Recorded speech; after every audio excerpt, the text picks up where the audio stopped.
Hello and welcome to an exciting Let's Play of one of my favourite game series of all time, the Broken Sword series. And today I'm going to be jumping in straight at number 1 with the Shadow of the Templars, and I'm going to tell you this is a game that I played so much when I was a kid. It's unbelievable.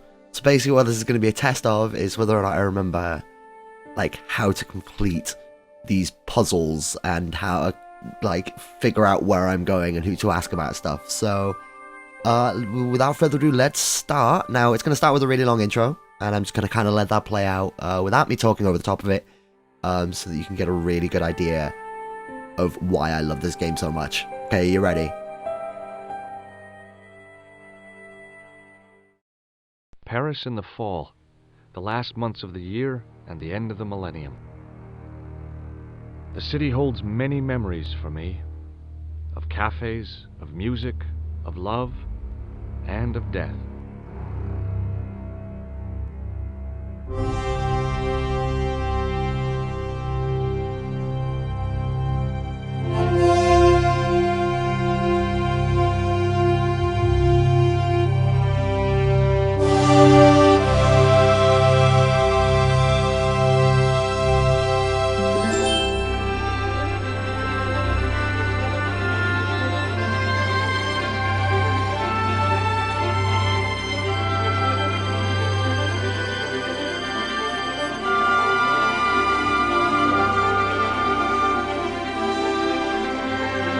Okay, so as this crow flies off into the distance, I know that there's going to be a lot of credits just going over the top of this, so I'm just going to say, look at this fucking art, guys.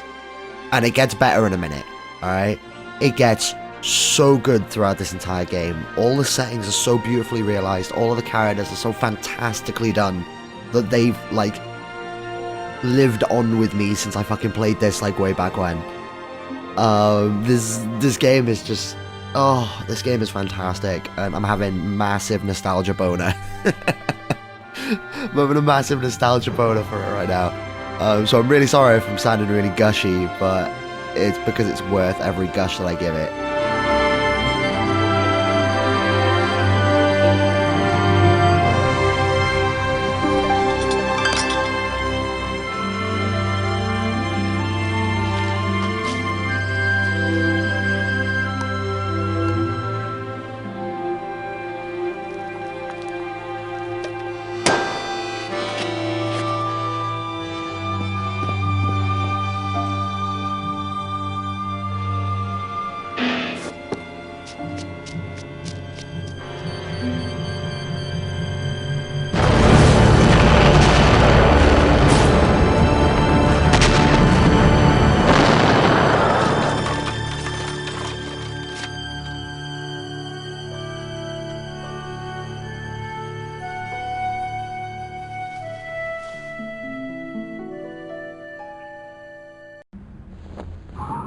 Oh, and there we go. That opening just sets everything up so perfectly. Unbelievable. As I picked myself up, all I could hear was the ceaseless drone of traffic. Life went on around me. But the explosion was to change my life forever. Okay, so as you can see, that this is a traditional point-and-click adventure game, in every respect of the word. So we just walk over and we can just pick up this newspaper. Let's see what this newspaper says. The leading article referred to the visit of a Nobel Prize winner from some unpronounceable Eastern European state. That was the only news story. The rest was rumor, gossip, and sensationalism. Then I noticed the writing at the foot of the page. It read Salah ad-Din, 1345. Okay, and like I said, because I've played this before, that object that initially feels like a kind of MacGuffin, like something that isn't even needed to progress the story, will come back later on and just make everything a little bit better. Okay, so immediately just going to go straight into the cafe and see if everybody's okay. That explosion probably wrecked a couple of people, I'm going to assume. Oh, we've already got a grisly body down here. Let's go check this guy out. Ugh, garish. Ugh. I tried not to meet his stare as I searched the dead man's pockets. No wallet, no papers, no credit cards. The guy's past was a blank page. Okay, well, let's go talk to the the very lovely cafe maiden. Forgot what they're called. Waitress. There we go. Shit, I forgot what they were called.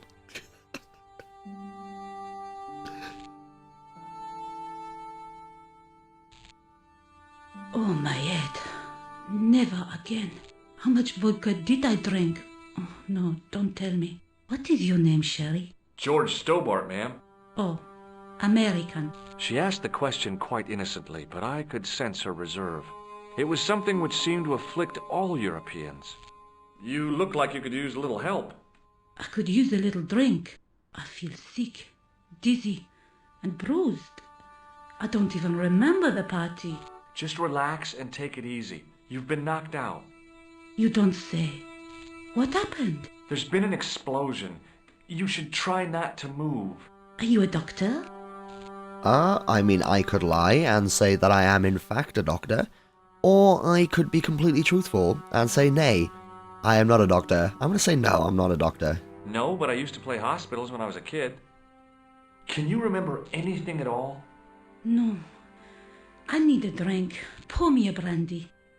And I am going to say no to that one as well. You could be in shock. No alcohol. What about the old man? Is he dead? I'm going to be completely honest with you here. He's certainly anti-alive. Yes, he is. Ah, mon Dieu. There she goes again. Yeah, well. George Stobbart.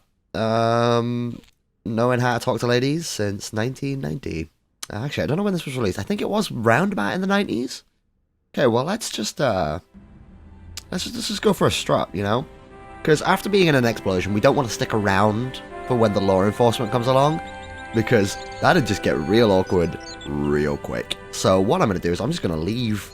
Just going to walk away. Just a nice little whistly tune, and pretend like none of this ever happened. I'm going to put it behind me. Okay? Oh, or not. Freeze! Hold it, right there. Whoa, don't shoot. I'm innocent. I'm an American. Can't make up your mind, huh? I demand to see the American consul. Drop your weapons and get down on the ground. Put that thing away, Sergeant Moo. I apologize, monsieur, but I cannot permit you to leave. Am I under arrest? Ah, no, I would simply like to ask you some questions. En avant, to the café, marche. Well, I guess we're going back to the cafe.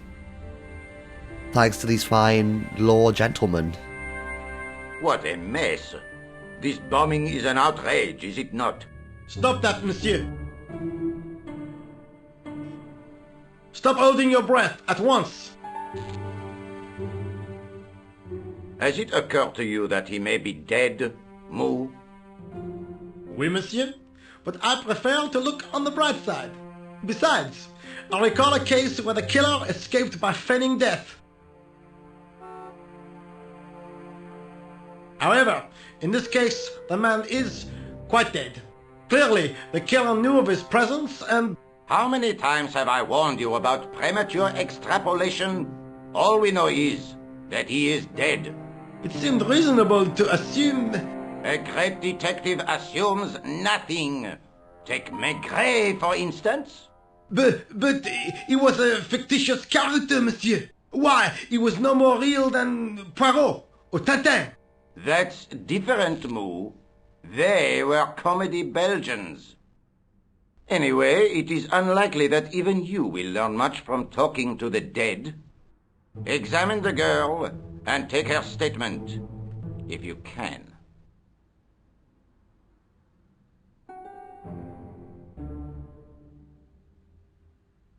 Et maintenant, to business.